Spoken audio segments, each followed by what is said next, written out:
Hi, welcome to the martial art world. I'm Cindy Ming, and this is my co-host, George Strickland. Tonight we have forms competition from the New Jersey Open, kickboxing from Christopher's Supper Club, and a tour of Benny Urquidez Jet Center. And now here's George to tell you what's on the rest of the show. George? Well, thank you, Cindy. On this show, we'll hear from Bob Liedke, martial art author. Also, we'll have adult forms competition from the Ocean State Nationals. John Soet, editor of Inside Karate, speaks to us, and we'll have much, much more. So stay tuned. Don't touch that dial.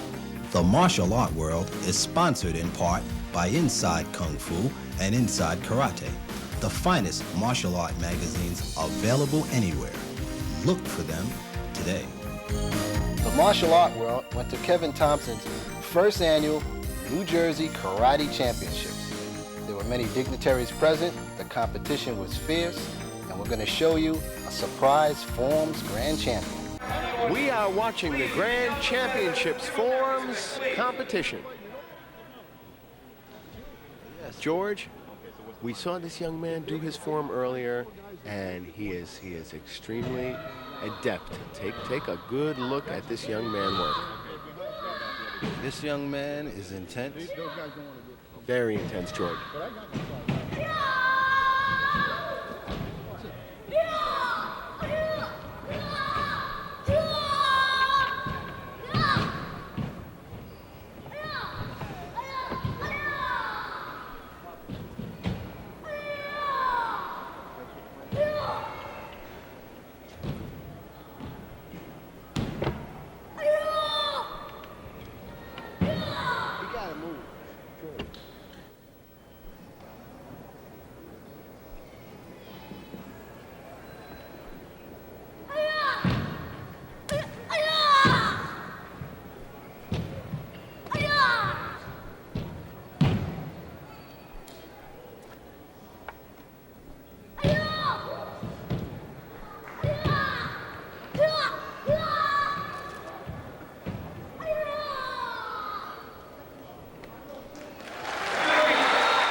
Now we have Rashid Wiggins, who's going to do a brown belt form for us. And I'm here with my partner and co-host, George Strickland. How you doing, George? I'm doing fine tonight, and it looks like we're in for quite a treat. Let's see what Rashid does.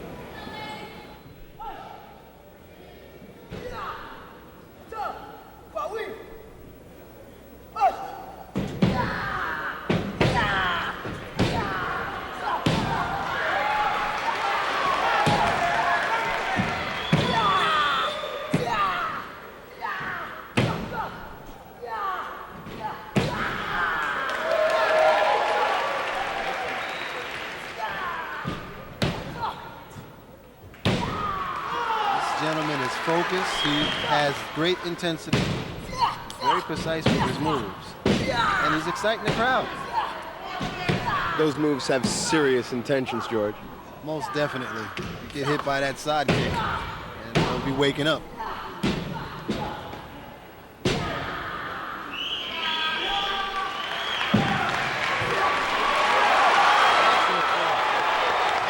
And the crowd loves it. Another young man coming up, Jason Wright, in a higher belt ranking, wearing a black belt.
Young man, Brian, from the Arango karate system in New York. Very large, competitive school group here. I've seen them perform many times. Expect to see a nice form from this young man.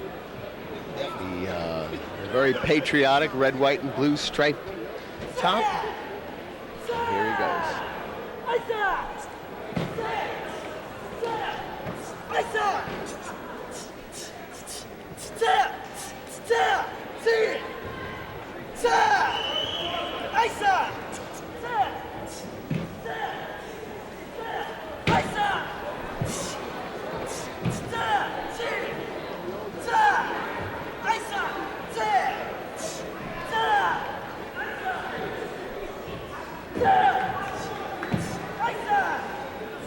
Very good form.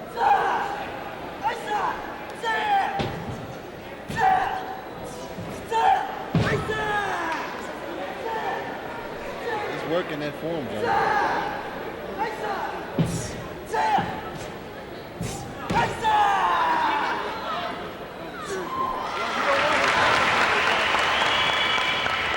Another good one, and the crowd loves it.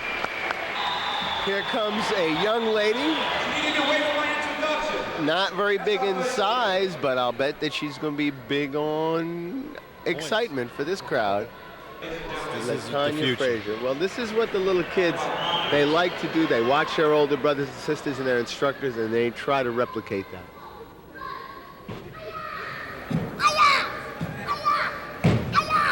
She's focused.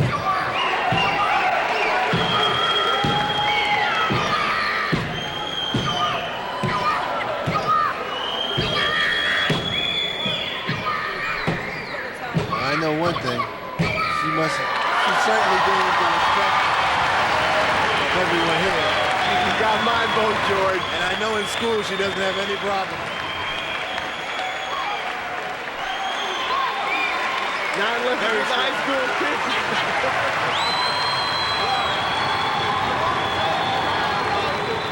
Our winner, with a combined score of 27.5 points, representing the Shakyo School of Martial Arts, Tanya Frazier.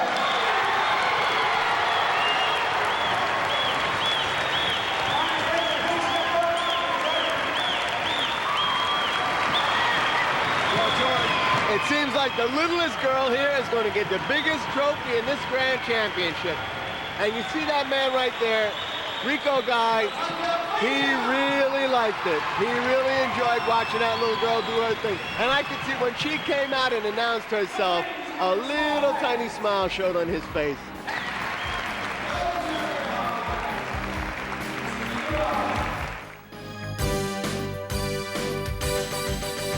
And now for exciting kickboxing.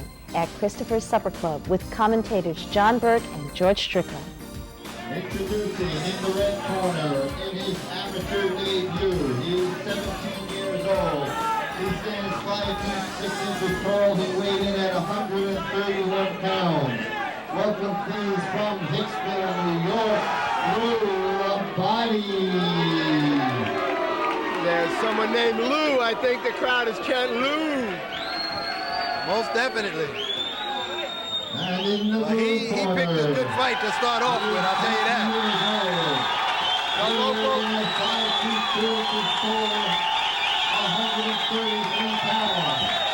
He is undefeated as an amateur with a fine record of 5 wins and 0 losses. He is from Brooklyn, New York. Welcome, please, Vinny, the Little Dragon Posa.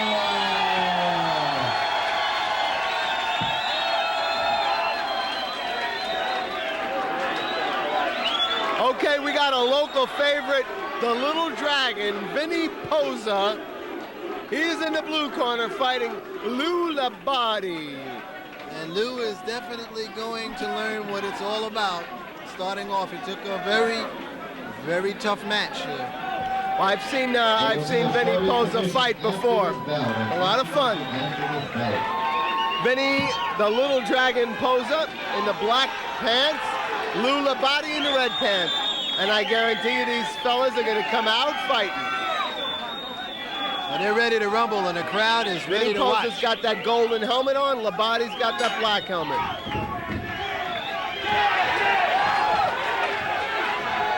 And lots of fast and furious action. Labody is charging on his way in. He's trying to use his height and weight to muscle Vinny around the ring. Vinny's keeping his hook short. He's catching him on the way coming in. Kicks, front kicks, right hands. Labody's coming in, and he's not giving Vinny any room, but Vinny is picking his shots here.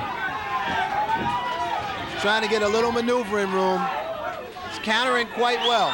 Both men are exchanging good series of combinations.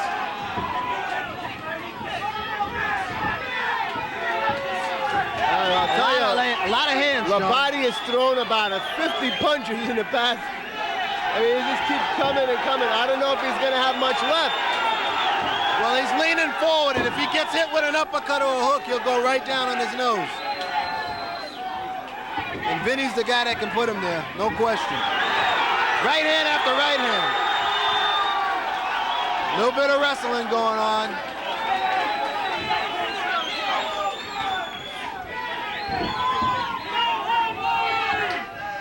Vinny's just trying to weather the storm, it appears, to just place a few shots.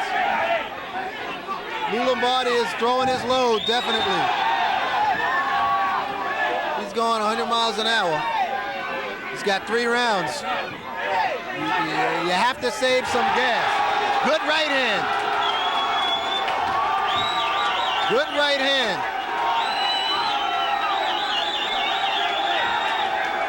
Referee checks him, sends him back.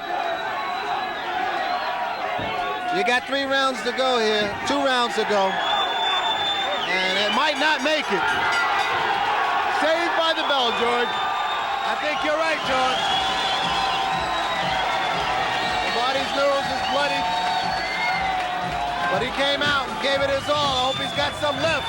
He's looking at the ring girl. He better be looking at his manager. This is not a place to be distracted. We'll see if Labody punched and kicked himself out the first round. We'll see what he's got left.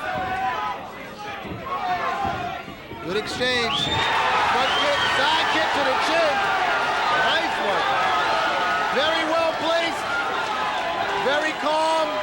He's getting a standing 8 count. It looks okay. But those punches and those kicks, especially those side kicks, can take their toll. He comes in with the straight front kick, followed by hand combination. Labody's leaning forward, John. That's why if he gets hooked over the top, he'll go down. Even if it's not powerful. A little awkward there. Referee, center referee John Kalin, trying to explain to these two fellas they're here to fight, but fight fair. Labody's taking over here, even though Labody's not taking over. I mean, Vinny is taking over, even though Labody's still there. He's You're right about the way Labody is leaning. Oh yeah, one good uppercut or a good shovel hook, boom, he'll be down. But he's tough. Good right hand, another left and a right. Right now, those are arm punches.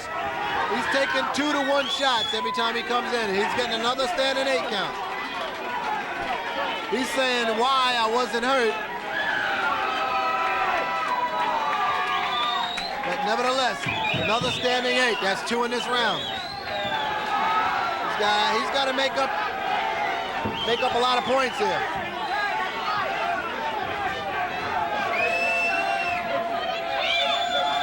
And Vinny's not giving him any chance. He's keeping his hands moving with body shots. And he just rocked button with that one. He rocked him, John. Very strong second round for Vinny Posa, the Little Dragon. Final round. Third and final round, George. In the black, Vinny Posa. In the red, Labody. Overhand right by Vinny. Coming in, delivering the overhand right after he's getting a front kick coming in.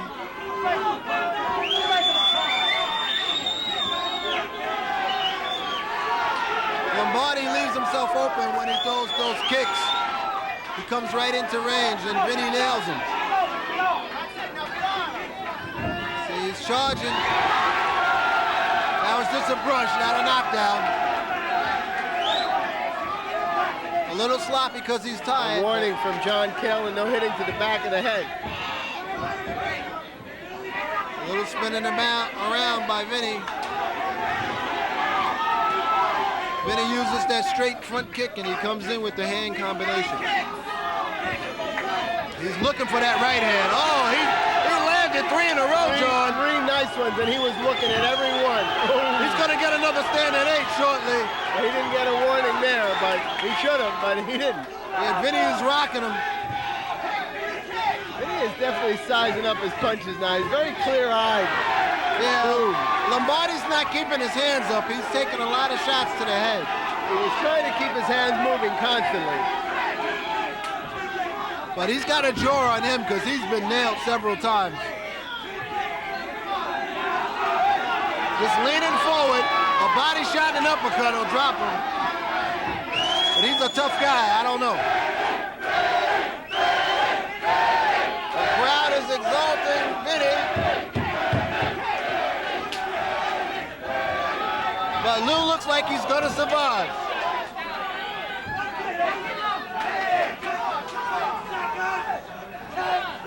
Last few seconds of the round. And Vinny survives a very tough contest. I'll take the chance and say, John, that I think Vinny, the Little Dragon Posa, is definitely going to win. But he had a good contest against Lou Labody. He showed well for himself. And still undefeated, Little Dragon, Vinny Posa wins again. Oh yeah, well I tell you one thing, Lou learned a lot from this first fight, and it should help him to be a better fighter in the future. He learned about getting beat around Labody. One of the most impressive martial art training centers in California is run by Benny the Jet Urquidez. Martial Art World was treated to a special tour by world-renowned kickboxing champion, full-contact fighter Blinky Rodrigues. Now to that story. Okay, here we have Benny the Jet Center's gift shop, and in here we have just about everything from T-shirts to sweats to jackets. We also have hats. We sell swords. We have glove equipment, headgear equipment, vitamins. You can just about anything you can imagine.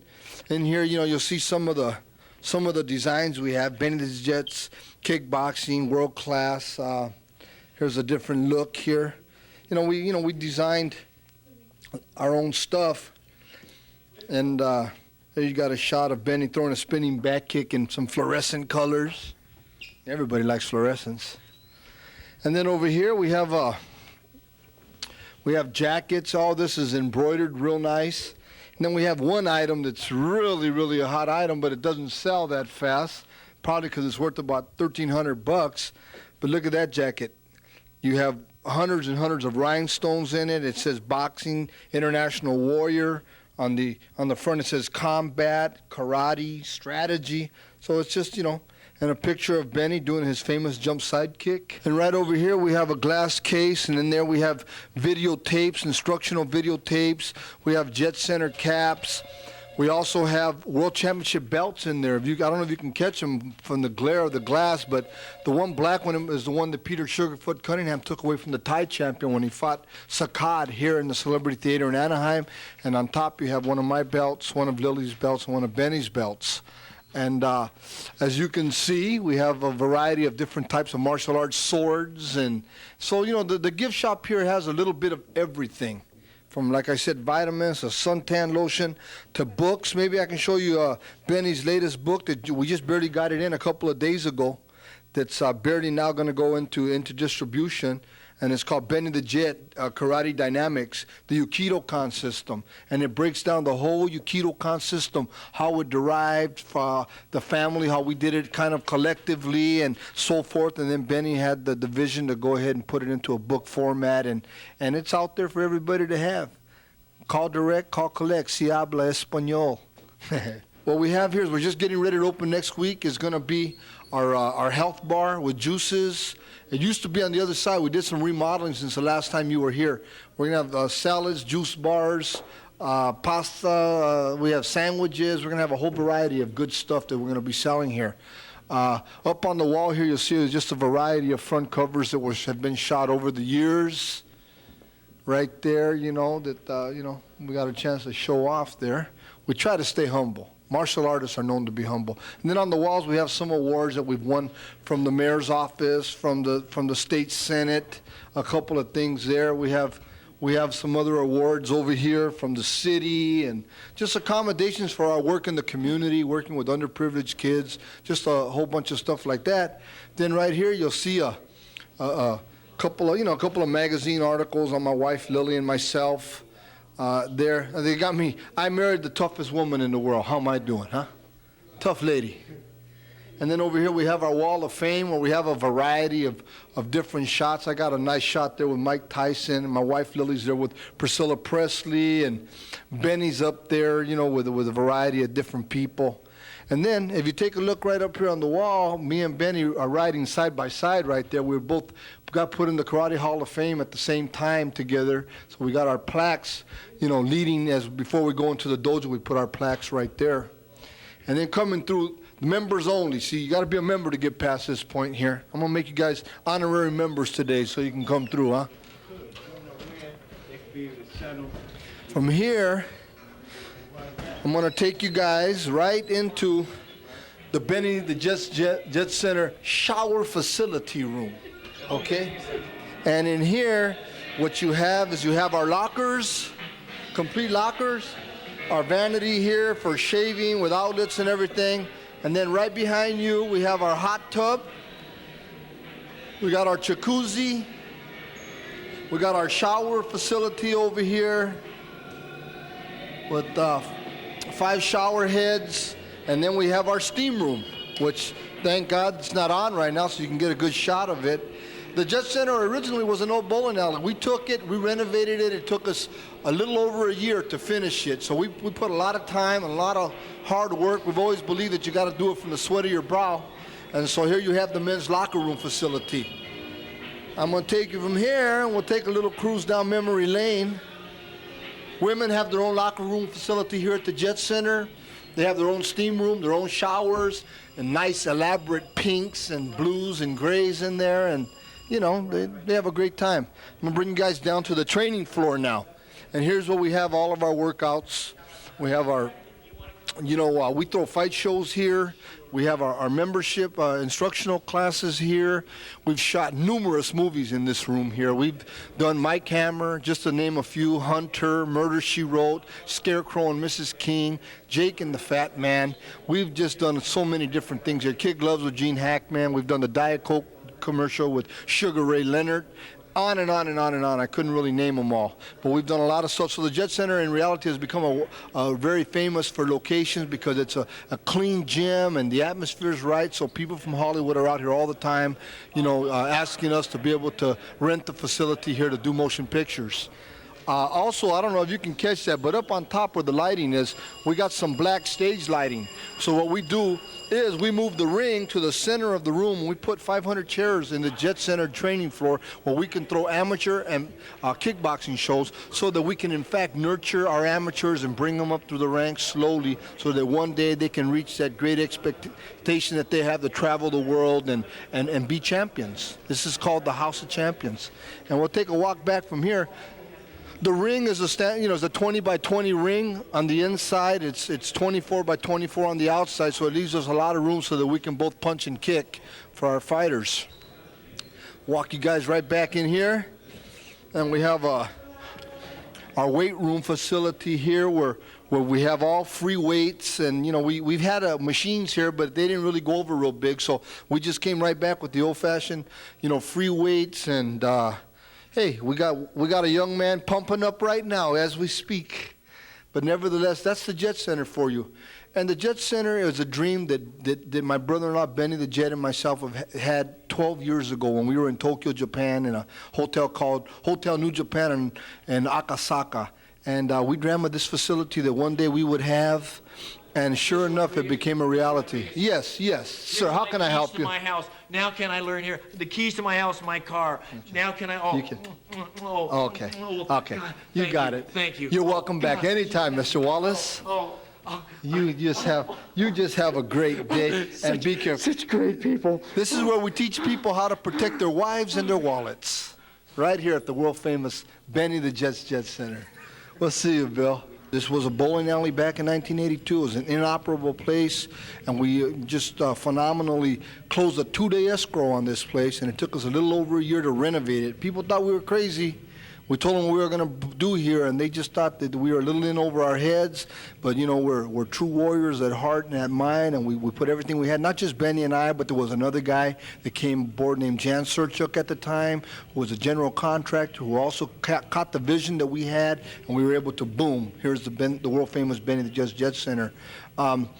Also, there's another guy that's on board now named Joe Koffenberg, who's a partner who's been helping us with a lot of the merchandising that we do up front in the pro shop. So I just like to give credit where it's due.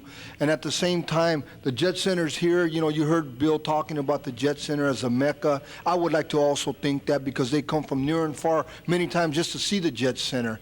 And we just like to know that when people come to the Jet Center, that they feel comfortable, that they feel a warm atmosphere. Because, see, that's the true spirit of being a martial artist, the humbleness, the respect, the discipline that has been taught, which I hate to believe it, but it's a lost art, and many of the senseis nowadays are turning out rebels without a cause. And so, but we like to still be able to project the positiveness of the martial arts in the Jet Center, whether it's boxing, whether it's kickboxing, whether it's traditional karate, whether it's judo, whether it's weapons, whatever it might be, the whole spectrum. There's got to be respect. Without that, you got nothing. Right here on top of the balcony in the Jet Center, and the balcony is designed to keep non-members off the floor.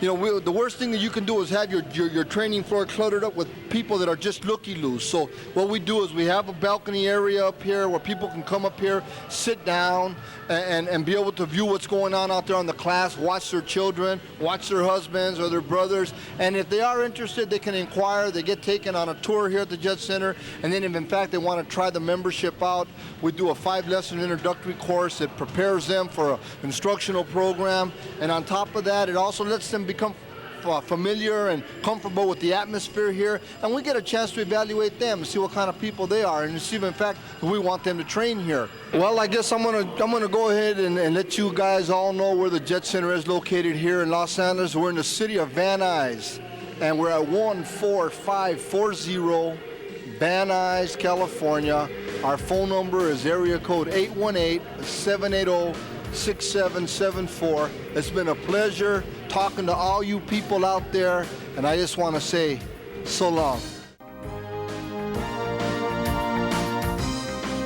Bob Liedke is an Aikido instructor who has written articles for just about every martial art magazine. I interviewed him in Rhode Island, and here's a first of what we hope will be many interviews with Bob Liedke. Martial art world, George Strickland here, and I'm talking with freelance writer Bob Liedke, who's here covering the Ocean Nationals in Rhode Island. Bob, how you feeling today? Pretty good. It's a great event. There's probably 700 to 800 competitors. It's down quite a bit from last year's. Last year, I believe there was over 1,000. So the tournament scene has been declining. Basically, I believe because of the economy. A lot of people don't have that extra dollar to spend. That's one of the reasons why tournament karate has been less than what it has been in the past years. So, in looking at the tournament today, give us some insight. Well, actually, the competition here has been bordering on terrific. They've got in early, and in a few moments it's going to be shutting up shop until the finals tonight. But this has been a fast, well-run tournament. There's been little controversy over the judging, and the quality of the competitors is very high. In your own personal view, what do you think sport karate needs in order to establish itself in the sports market in the United States? Professional sport? Well, that's really a pretty deep question. For one thing, it needs better media. Really, it needs much more coverage. Much more coverage, and they really need television coverage to develop the sport into professionalism. One of the things I was close to Chuck Merriman as he was building the professional karate team. First was the Atlantic, which I wrote the story on, and then it became Trans World Oil when the Atlantic marketing and refining company was sold. There was an enormous amount of money put into to making the sport professional. However, the biggest turnout at any one of these big Grand Slam events where they were giving away $5,000 to the division winner, the most turnouts was 121 black belts.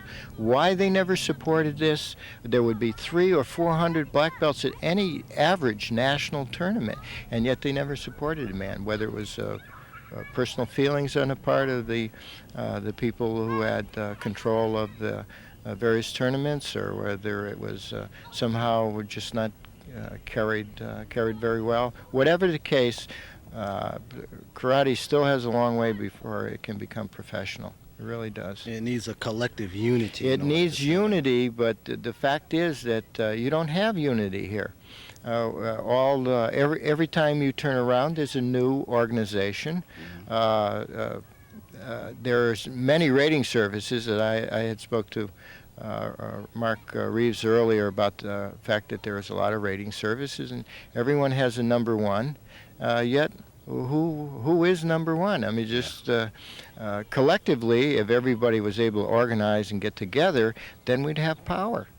We would. Very true. Otherwise, no, it's not going the way it should. Look at golf. Golf was nowhere 25 years ago, certainly not a professional sport. Hockey, bowling, my goodness, everyone is paid astronomical sums of money to perform, and yet the karate competitor spends astronomical sums of money to compete and gets very little in return.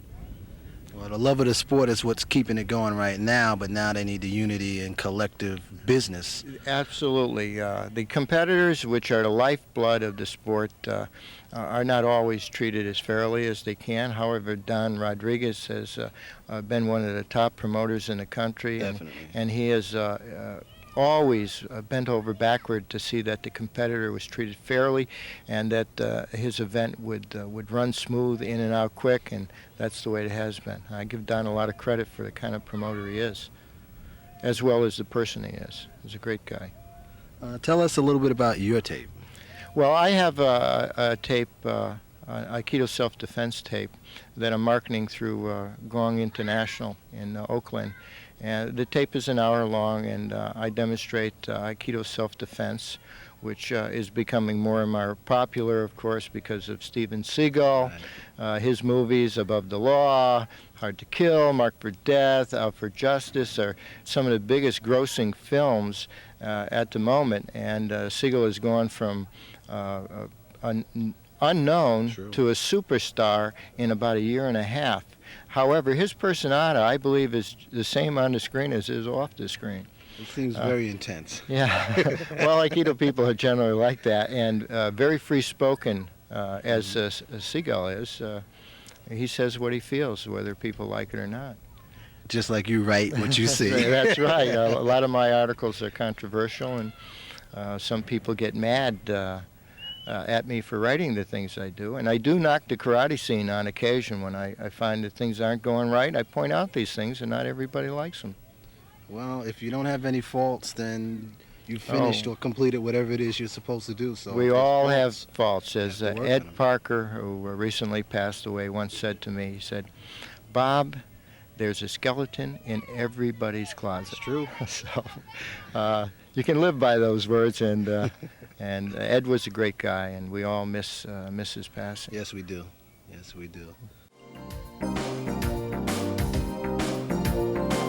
And now to Rhode Island for the Ocean State Grand Nationals Adult Forms Competition.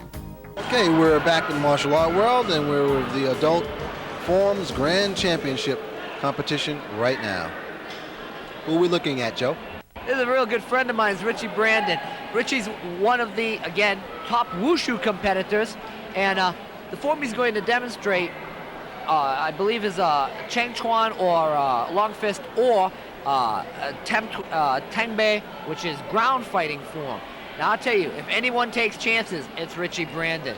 He's a very intricate competitor, but again, he's not afraid to slam himself on the ground, roll around on the ground. He'll take any chance he has to when he's working his Wu Shu. Well, he most definitely is a very aggressive tactician when he is performing. And that intensity and that flame that he utilizes will definitely be shown in this competition tonight. We want to thank Mark Reeves for his participation with us tonight, his insight.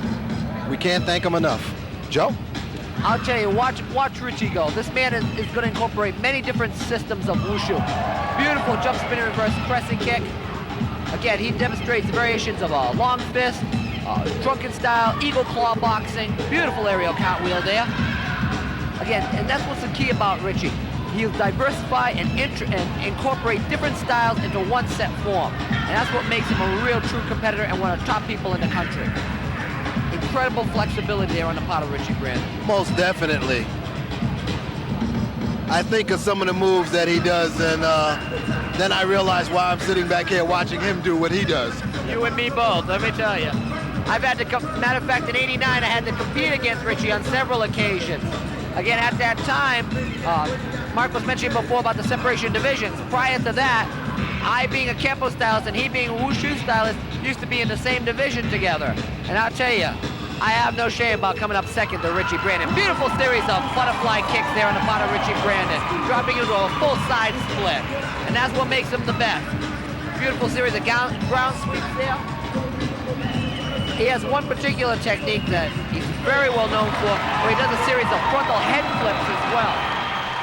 Well, he definitely electrified this crowd, and they are applauding him. And I'll tell you, our next competitor it's a hard act to follow, but if anyone can do it, it's Michael Burton. Michael's the head instructor for the New England Kempo Karate School here in Warwick, Rhode Island, where this event's being held. And again, he's a Chinese Kempo stylist. He's also a member of the International Kempo Karate Association, and the form he'll be demonstrating is known as Setting Sun. I should know, I had to compete with him for most of '89 and '90, and he's a tough competitor, as well as one of the top senior competitors in the country. Well, his focus is quite evident just by looking at his eyes and staring at his face. He is 100% involved in what he's doing right now.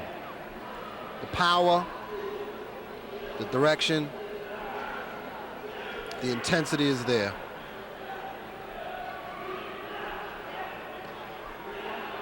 You can almost visualize the attacks, the techniques, the blocks, the takedowns, and the strikes.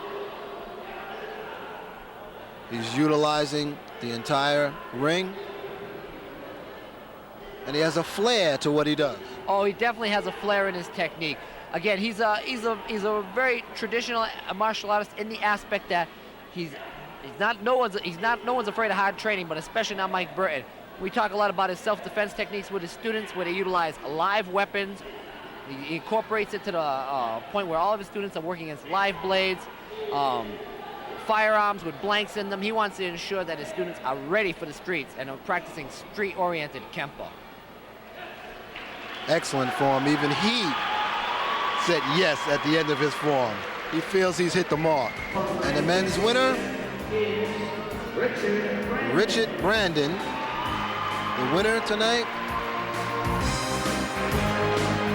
And now we go to John Soet, editor of Inside Karate, speaking to the martial art world. When I first started, one of the things that really disturbed me was that the magazines were treating martial artists like sacred cows. It was unheard of to perhaps suggest that a person's background might be inflated or exaggerated. And there's some validity in this thinking because we try to maintain a positive image for the community in general. But after we came out and said, in some cases the emperor isn't wearing any clothes and somebody has to say this, now the other magazines have basically taken the ball and they're doing it too. So in the future, I think I would like to see it continue to be an authoritative voice of realism in the community. One magazine, if people see an individual featured in this magazine, they know this individual is who and what he or she claims to be.